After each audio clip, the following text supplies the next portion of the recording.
This is a treasure trove of revelations. I'm not like exaggerating here. My jaw dropped in some of the anecdotes in here. You know, Bob Woodward is still bringing the receipts. He is. There are new details about former President Trump's relationship with Vladimir Putin. Specifically, the book reveals phone calls never before revealed between Trump and Putin, including a verbatim conversation.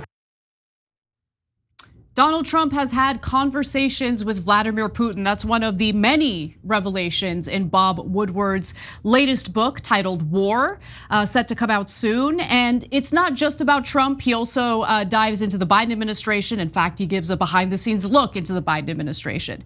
But of course, he couldn't help but also mention some of the latest news in regard to Donald Trump and his relationship with Putin. Now, we learned that Trump and Putin have been keeping in touch, and they've had several conversations, according to what one Trump aide told Woodward. Woodward wrote that a former Trump aide recounted being told to leave a room so Trump could have what he said was a private phone call with Russian President Vladimir Putin. Woodward adds, according to Trump's aide, there have been multiple phone calls between Trump and Putin, maybe as many as 7 in the period since Trump left the White House in 2021. But obviously, we don't know what was in those conversations. He wasn't president at the time. And while I'm sure that there's all sorts of speculation, again, we don't know what they were talking about. But it is interesting that those in Trump's orbit have denied this. Jason Miller, who served under Trump while he was president and now works for Trump's campaign, pushed back on the claim when asked about it by Woodward, saying, not that I'm aware of. And Trump campaign communications director Stephen Chung also denied the allegations and essentially referred to Woodward's allegations about Trump, made up stories, and called them the result of Trump derangement syndrome. Yeah, so I think the press is getting this story very wrong in a couple of ways. Later we'll talk about how the book actually had much more devastating facts about Joe Biden. But staying on Trump here, so there's a couple of things that I don't really care much about, and then something that I care a lot about. So first of all, they have an anecdote about how Lindsey Graham is talking to Mohammed bin Salman, the crown prince / dictator of Saudi Arabia, and he wants to talk to Trump, and the prince pulls out a burner phone with Trump's name on it. And this is supposed to be like a big gotcha. So what? So a foreign leader knows how to talk to Donald Trump. That's not a thing. In fact, they explain in the story and in the book that one of the other phones was labeled Jake Sullivan, the national security advisor for Joe Biden. So is everybody equally outraged? Oh my God, Jake Sullivan can talk directly to Mohammed bin Salman. So that's a nothing burger. Okay, then you move to the COVID issues. So he gets- Yeah, so let me get to that. Yeah, so let's explain that, because that has upside and downside. Okay, so before we get to the COVID part, I just want to say, I'm very, do I think that Donald Trump tries to forge relationships with other world leaders for business deals? This is my speculation. I suspect that's what's happening, but we don't know what was in those conversations. So I don't want to fall into the trap of the Democrats' Russia narrative. Yeah, no, I think you're overhyping that. So I'll get to that later, because I kind of disagree with you on that. Okay. Okay, so but that's all right. Let's do COVID first. So in Woodward's book, he also details a verbatim exchange that Trump had with Putin in regard to COVID tests that Trump was actually sending to Putin specifically for Putin's personal use. And this was at the height of COVID, when we were having shortages of our own. So just to give you some more context before we go to the clip, in 2020, Woodward writes, Trump had secretly sent Putin a bunch of Abbott point of care COVID test machines for his personal use during the height of the pandemic. Russia and the United States, and this is important, guys, Russia and the United States did exchange medical equipment such as ventilators. So there was an exchange going on. It's not like Trump was going out of his way to do favors for Putin with nothing in return. Let's put that back up again. I'll read the rest of it. But Putin, who infamously isolated himself over fears of COVID, told Trump on a phone call to keep the delivery of the Abbott machines quiet. Woodward reports. And by the way, I can understand why, because once it becomes public, people are gonna start speculating about it. But nonetheless, here's what the verbatim conversation was.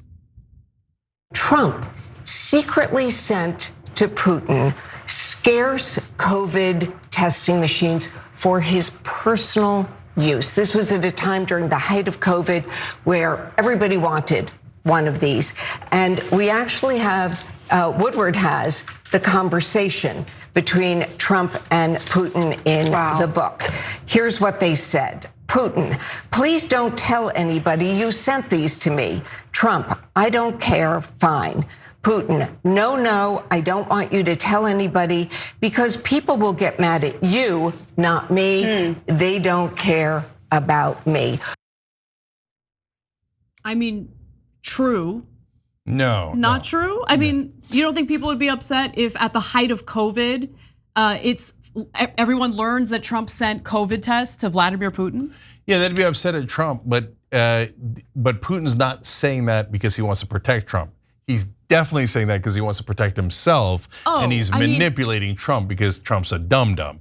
So let's get into it. I mean, he's manipulating Trump with the truth. People would freak if they found out about it, but he's not doing it for Trump's own good. I agree with you, he's doing it for himself. Yeah, so look, overall, him sending the COVID equipment to Putin, pardon, not guilty. Well, so look, he's trying to establish a relationship with a world leader. We could disagree on how he should set up that relationship. I think he should have been 10,000 times tougher on Putin. We could have that debate. But if you're trying to set up a relationship on an easy ground, this costs almost nothing. And you say, oh, well, save it for the American people. I mean, I love you and I love that way of thinking about it and great. But there's a million things that we did where we didn't save it for the American people. Yeah, and we needed ventilators. Yeah. Remember, we had a shortage of ventilators, so there was a trade happening. Yeah, obviously. And so this is a really low cost way of getting some good credibility and leverage, et cetera, with the Russians. No harm in that at all.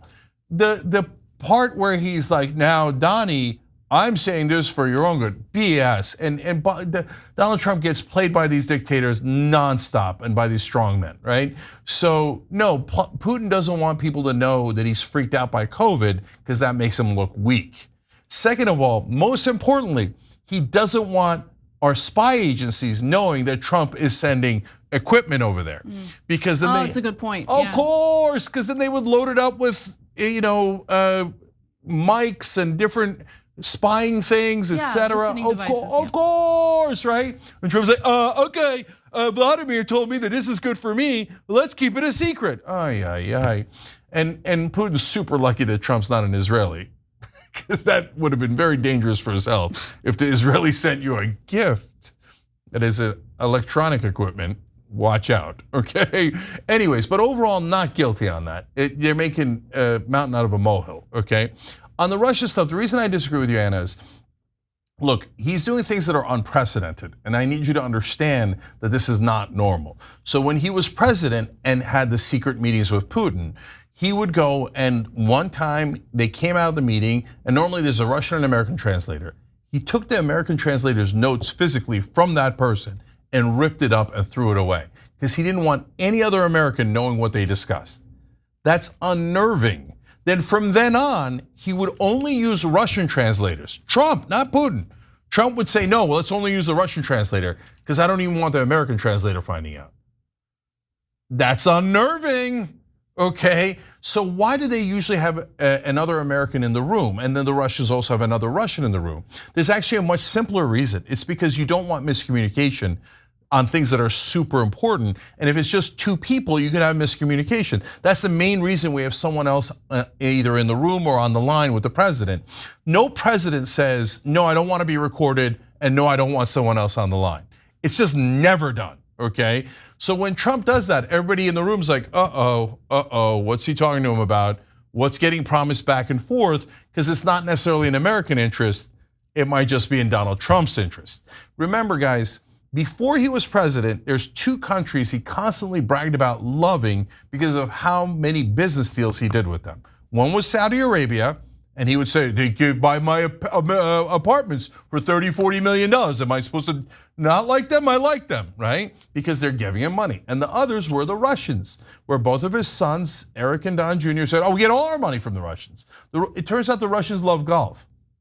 Embarrassing, okay? So the Russians are funneling money and buying his houses and apartments, et cetera, et cetera. So no one ever proved anything about that. I would be shocked if there wasn't money laundering there, but with bygones being bygones, past the statute of limitations, the elites never get held accountable in this country, right? So a guy, though, that he has had dealings with like that before, in a country they've had dealings with, then he gets out of office. Remember, he's got 300 classified documents, including top secret, including our plans on how to attack other countries and nuclear secrets. And he's, according to not some lib, not some fake news, et cetera, according to his most inner aides that were there at Mar-a-Lago, 7 secret conversations with Putin where he would absolutely insist that no one else be in the room or on the phone. So do I know that he sold information and got something back? No, I do not know that, okay? So, but he should concern you that he's having these weirdo, unprecedented secret conversations with, especially with a leader that is not friendly to America and that does not have our best interests in mind. He's not talking to the Prime Minister of France or Canada. He's talking to a very savvy foreign leader that attacked a country that was one of our allies. And one more thing from the Woodward book related to Trump. He sends Kellogg, one of his top advisors, to Russia within the last year, and they have a secret conversation.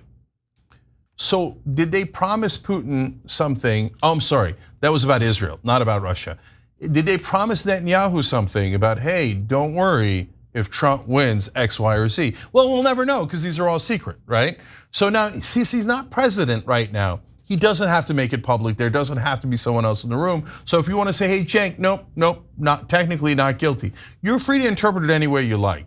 But I'm deeply worried about him going around the US government when he's not the president, but he could get back into power and having all these secret conversations with people who are either taking our money like Israel or have a lot of vested interest against us like Russia.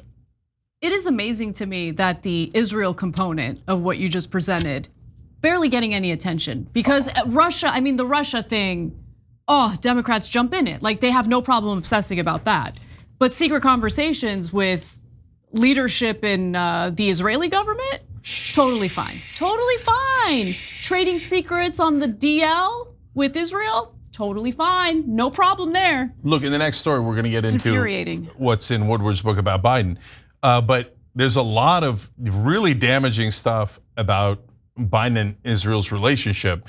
And credit to Washington Post and others that are covering it. We read it there. I mean, it's gonna be in the book, right? So we're all gonna see it publicly. But in national press, is anyone emphasizing, oh my God, it turns out the Biden administration knows the Israelis are never gonna listen to us. They think that they're giant liars, but they funnel them our money anyway. No, that didn't make any of the headlines. What made the headlines is Trump bad. And here I'm agreeing, Trump bad on these secret meetings. But you miss a lot of the story there and you miss the nuance. So that's what makes people skeptical about mainstream media, when you're not fair in how you cover. Thanks for watching The Young Turks, really appreciate it. Another way to show support is through YouTube memberships. You'll get to interact with us more. There's live chat emojis, badges. You've got emojis of me, Anna, John, JR. So those are super fun. But you also get playback of our exclusive member-only shows and specials right after they air. So all of that, all you gotta do is click that join button right underneath the video. Thank you.